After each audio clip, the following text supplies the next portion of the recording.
none other than Anthony Richardson, second-year quarterback for the Indianapolis Colts, quarterback from the Florida Gators. Anthony Richardson literally taps out on his team in the heat of battle. Uh, his reasoning for doing that is because he was tired coming out on the play in the middle of the game. Do y'all think he can come back from this?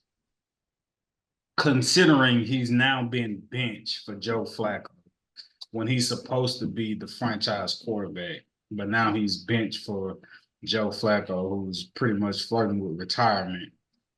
But yeah, him making his gesture, tapping out because he was too tired. Is this the end of his coach career? I know that may be, a bit much, but can he come back from this? Do y'all foresee him coming back from this, or rectifying this wrong, so to speak, this season? Absolutely. We have to remember he's a young quarterback. Therefore, he's going to get treated like a young quarterback. Rookie quarter. Well, technically, this is his rookie season if you think about it. So he's going to make a lot of different mistakes. Yeah. I know.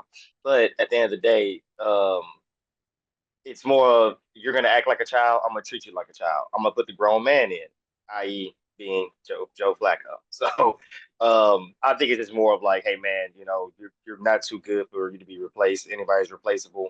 And I think it's one of those moments. I don't think his career's over. He was very talented, in my opinion. I just think he's letting all the hype get to him to where he feels like he's has a little bit more leverage than he actually has. So.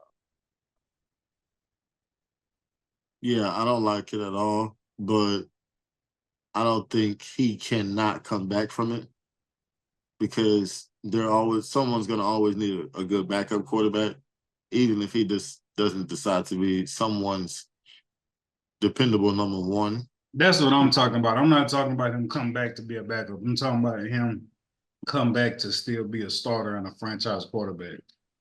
Yeah, no.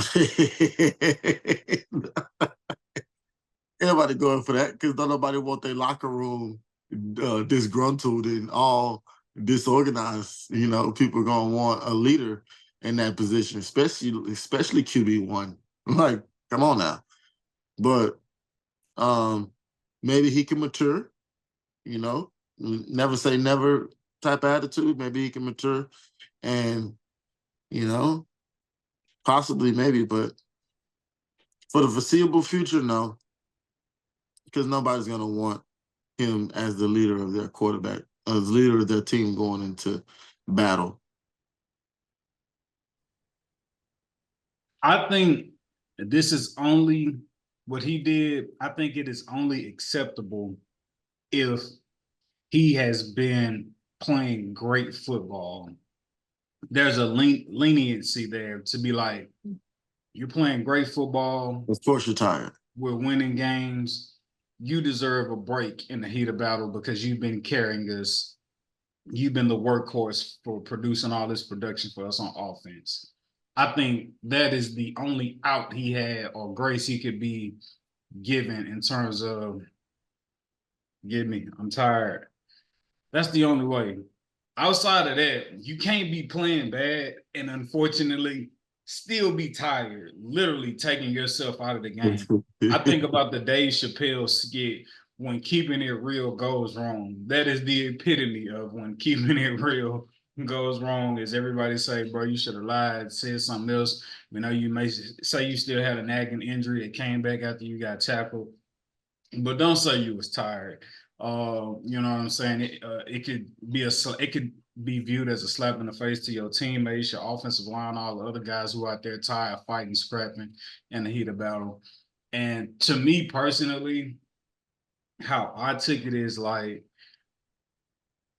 to me, it felt like for you to be like you're tired tells me you're not fully mentally invested into the game, meaning when in certain instances, when you're grinding and you're working so hard, you don't even have time to think about yourself being tired because you're so focused and locked in on the mission.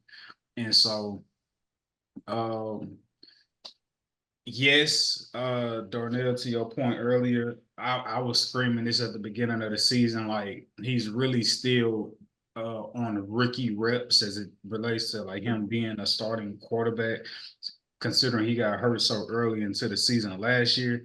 So all of these reps and this experience he's getting is still on like a rookie learning curve. But I don't care if they gave it to your navigation. Don't go there, bro, and say I was just tired. I mean, also, so at the same time, though, it comes from that star treatment, that overly done star treatment of you're the man, we need you. And I mean, him going to the Colts franchise, them kind of in search of quarterbacks and going through these ups and downs and wearies in his head, he feels like I'm the best thing smoking in Indianapolis. You guys need me more than I need you. So if I say I'm tired, cater to my needs. Now, is that a true statement? Is according to the stats, according to your win percentage? No, no. You're not living up to that. Like you said, you're not carrying that weight of, oh man, we're doing all we can. I'm doing all I can for the team, and I've been doing. It's like, no, you have some highlights, you have some nice plays, but this is the NFL, buddy. This is not college no more. It's not high school. This is the NFL where everybody gets paid, everybody works hard, and everybody has every single week, and there is no breaks. I'm tired. So I think it's just more of that, that mindset, and with that, I think that's just more of maturity, just like Live said. So I think it's something that he can bounce back within the season, honestly. I think it takes maybe a couple games to just show, like, hey, this is why I even said it. I think he's kind of a quarterback with a wide receivers mentality. At least that's what that shows.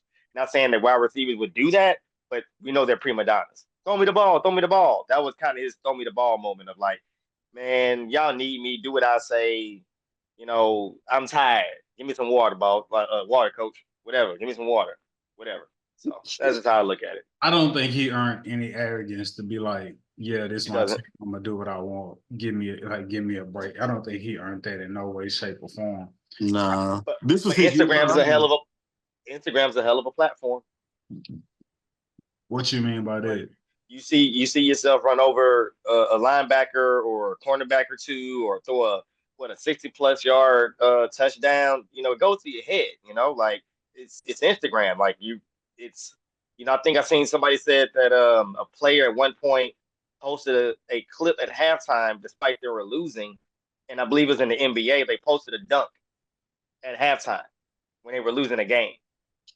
You know what I'm saying? And it's like, that's the life that we're living in now. So yeah, think about it. If he sees highlights so many times on Instagram trending, he's like, man, I'm the man. Like I won. I'm the guy trending on Instagram.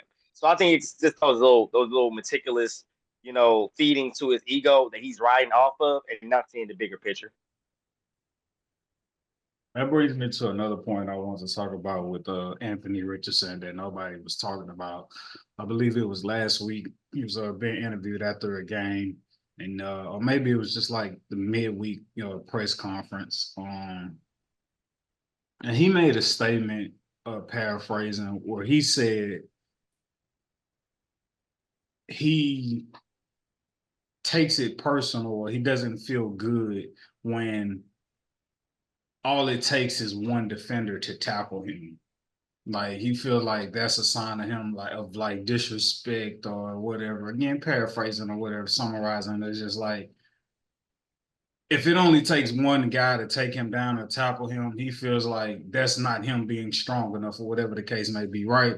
And when I heard that, I was just like, I was like utterly appalled because it's just like you've developed a history of being injured and not being there for your team last year and now this year, and you still have the macho man ego, Randy Savageness of an ego to not understand you do not need to absorb any unnecessary hits. And so you're more concerned with trying to run somebody over in the heat of battle as opposed to protecting yourself. And you only get your satisfaction or get your ego stroked by having 2, 3, 4, 5 dudes try to take you down, risking yourself, therefore risking the probability of your team being able to win and you having longevity in this league.